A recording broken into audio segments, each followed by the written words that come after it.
Magandang araw po sa inyo lahat mga boss. Pindangan first, kami ng Tarlac Project, part 12. So ayan, nilagay na po yung railings niya. So stainless po siya. Okay. So update lang po tayo rito sa Pindangan first. So dito naglalagay na rin po sila ng flashing. Tsaka nakapaglagay na rin pala ng inside gutter. So dito po tayo sa service area. Ayan, update po natin mga boss. Ayan o. So nakapagbubong na po tayo. So nag-skin coat na lang po sila dito. Okay, tapos dito sa kabilang side. Yan na siya. Ito naman tayo sa loob.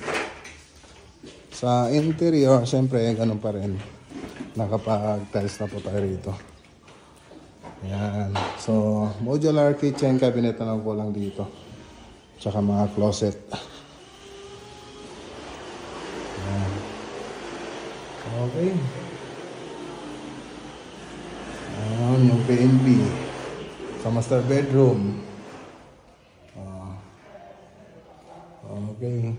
Sa dining. Ito yung kitchen. Tapos may bar counter pa po dito. Tapos ito na may yung salas.